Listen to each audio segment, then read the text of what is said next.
My name is Boodie Dabasol. Originally from Cebu, Talisay City, and I have moved in here in Manila for quite some time due to at the beginning it was my dancing.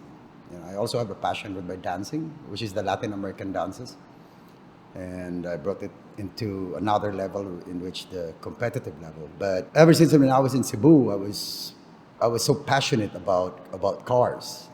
During my time in Cebu, we only have a drag race, most probably during those days or during those years. That's way back like late 80s or mid 80s something. While waiting for the race, because we have to talk, we have to discuss, and before we start the drag racing. So a few of my friends, we even like challenge ourselves for this, like it's like a stunt driving. We call it in Cebu or Visayan, we call it like gaya gaya.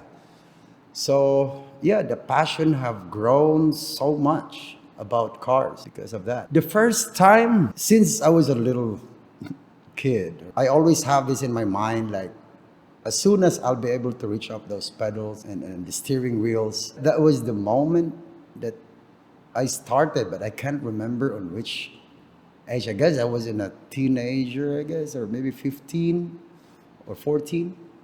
Started to drive, like I go in a vacant lot to do some tricks with cars. Yeah, I'm not too sure on which year was that or how old was I, but really, even if I don't have a license, a driver's license, I usually do that. I take my uncle's car. Actually, it's like a stolen one, and then I just bring it to open lot, and then try to do some tricks with the cars. I remember I was in Germany. I had to work in there. Then when I got back in the country and went straight to Cebu, I opened up a little business. And then there comes, I opened the garage or a shop in which that did focus only on the company cars or trucks. And then what I only do, because it's my passion to really drive more than the limit, so I personally do a race car, not for a client, but just for personal satisfaction. Until like, over the weekend over in reclamation area, other friends who have noticed that I was quite a bit faster than the rest, and they did like my build. So this is how it started. Okay, I'll accept you then to build a race car. That was in Cebu days. That was over like maybe 1995 something. I never thought that we would reach up to that level, that considered one of the top driver. I never consider, and I never thought that I am, or other friends would say that I belong there or the team belong there. But trying to realize, I think you've got to have the heart of whatever you wanted to achieve or aim, passionate about it, because everything will just be easier. During my slalom days, okay, we are allowed to go through the given track or a practice session. Actually, practice session is just that it's not about the number of times that you go there, but make sure or take time, like every time you go out, relax, sit down, have fun, try to analyze in which turn that you could improve and how did the car handle in a certain turn. So it's all about connecting to the car. And of course, you are the driver. The car would follow whatever you wanted to command. So of course, cars has its own limit. Even the tires has its own limit. So it's very important to connect and to feel the car. Every time I go out to race, every time I go out to drive and compete, I never had that feeling that, oh, this is very important. For me, it's already a joy that I have the chance to take part and live life with this given blessing in which about driving. So for me, it's like every time I'm out there, it's always important. And also, number one is the joy on how I feel and how I take it. I am so blessed that I can race, I can drive a car out on the racetrack, on the race cars. That's I never felt that this race is very important, because for me it's like every race, I guess it's very important, but the greatest part of it is the joy that I have the chance to race. And how does it feel like to race? Oh yeah, the feeling is like, it's so free. It's just you and the car, especially the challenges that there is so much of you on the track. Is that little, very instant moment that you have to decide on how to pass this car in front of you or other competitors. It's not that long actually for you to think. I guess that's the greatest fun of it and the joy. Like when people are like seeing from the outside, they hear all the noise. When you're inside, do you even hear the noise, or are you like in the mode? Oh yeah, we do hear also a lot of noise inside the car. Um, yeah, it's always in the mode. Yeah, but I guess for me, just it's always fun. You know, I love the challenge. So for me, it's always fun. But like, is, did you ever have a moment when you were that locked in, where you don't even hear anything, think about anything, just like I had that moment during my drifting competition. That certain moment because I had been competing in a local drifting competition. I was paired with this high power drift car and also like he has all the advantage of his setup, tire setup, horsepower. So I guess I have experienced that and I was really trying to like focus so much on what should I do. Once the light starts to turn green, this is where all the challenges along the way in an instant you have to do or decide on how to pass them, also the people behind you or the cars behind you, on how to protect your line. And those are the joy and the fun side, that milliseconds that you have to decide. Right? And then even those other race car drivers or other competitors within the track, while you're trying to do that, minding other race car drivers, you still have to mind your own racing lines, your tire grip, your certain speed on the corners, that you don't, overdo it, you don't overcook it. So I guess that's the joy or the insight that I could share with you guys. It's not just like when you practice by yourself, okay, you got this, you were so satisfied with all the perfect lines and you have the best time on the track while you're practicing by yourself. But once there are so much of you in the track, there will be a lot of instant decisions that you have to do and to feel the car on how it reacts. So that's, for me, that's really the greatest fun side of it, as an insight, me driving in the car. Of course, in a race car, like we always push it to the limit. So we are very prone to braking and, something like that. And that's the, like a struggle. But of course, we don't give up easily. We don't give up easily. So as much as we could, you feel like it's still safe, we still keep on pushing. The journey was really fun, and I have never realized I was really stepping up piece by piece without me realizing. My main focus was just to challenge myself.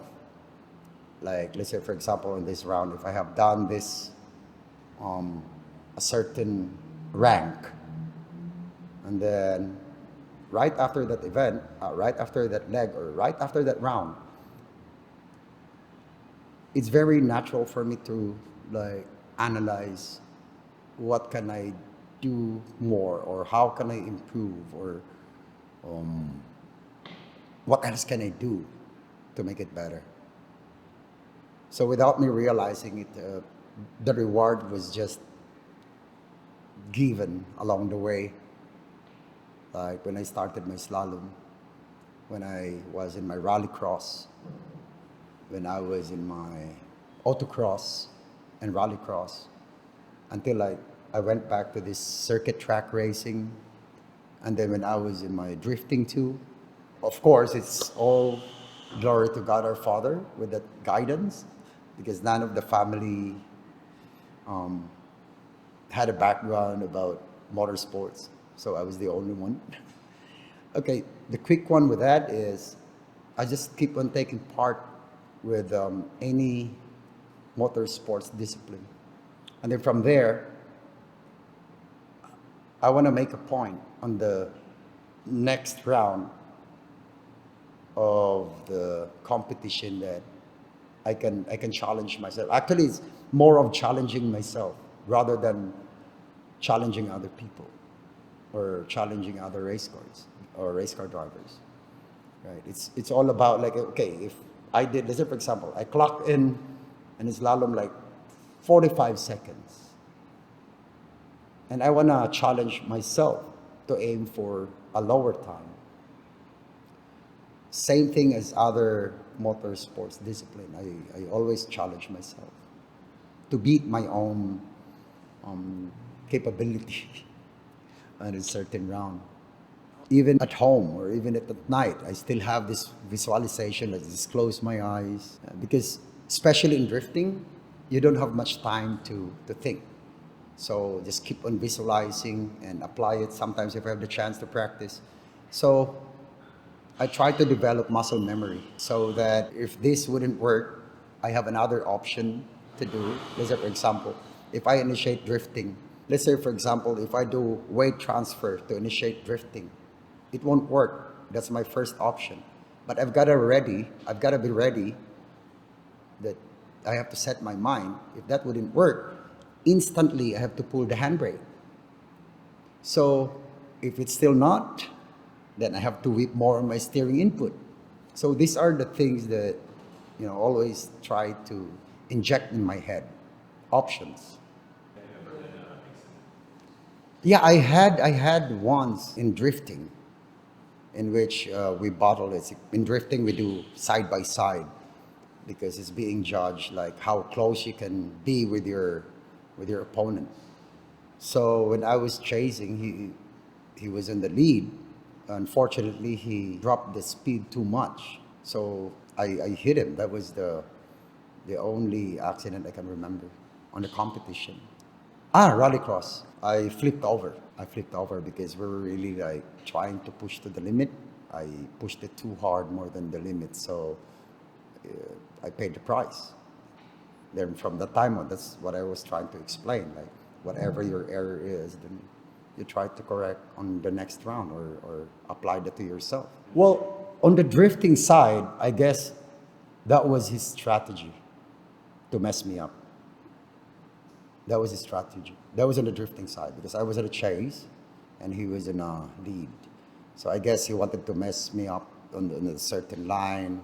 So he dropped the speed too much. Actually, on that certain turn, you shouldn't diesel at that certain area, but he have diesel too early and drastically. So yeah, we did had a collision in drifting.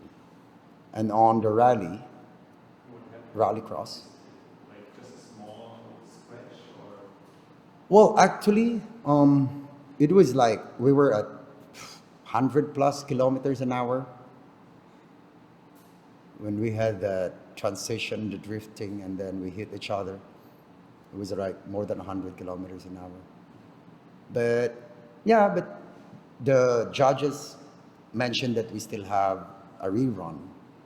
So even with the bended coilovers, my toes were extremely bad, toe out. So I still competed because when I checked the car, it's still fine. It's reacting. So I just did adjust and feel the car before we start all over again. Let's talk about your future. Do you still have dreams? There are so much great drivers around the world or maybe in a certain competition. Just bring it to the next level. That's my dream.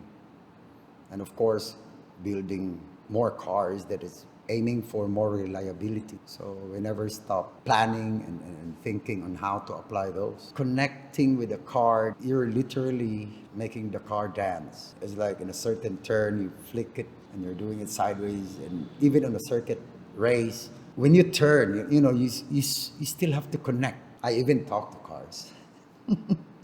That's why, like, okay, when it's about to race, I had my prayer before I'll start, of course, the guidance from above. Then after that, I even tapped the car, like, oh, yeah, we're going for a bottle. Let's have fun. Hang on there. I'll take care of you. You take care of me. Yeah, let's have fun. The awareness and the focus is intense, extremely intense. Because even just a slight going over through your racing lines, you're going to lose time. More than 100% focus that you have to do as a race car driver. And especially sometimes, like, because you pushed it too hard, tires starting to rise in the heat, it starts to slide, and the more you get frustrated, try to avoid errors, because the more you lose your focus, this is where the errors comes in, then the more you lose time. Okay, yeah. Greatest advice, never, first is never do it in a public road, right? And then bring it on to a racetrack in which a controlled environment. And then never ever be ashamed to ask for information or guidance. And then they don't have to start right away with the fast cars, because again, it's very important to understand and feel the car and how it handles. Because as you move to a faster car sooner or later, when you started from a low horses, it's going to be much easier for you to understand and to adjust all the details that you have to do in driving, rather than you jump into high horses right away, but you have so much details to put into yourself on how for you to be able to drive that high horses cars. Number one, never do it in a public road. Bring it on to controlled environment, and never forget to have fun, and always visualize to grow faster. If you have tried today, make time to analyze and enjoy that moment, what you have tried, and try to progress. Try to aim for a few percentage that the next time you be around on the track or to train, that you have a few percent to improve. As days goes by, every session that you can do, you improve 5%, 5%. It accumulates without you knowing. You'll get there on top in no time.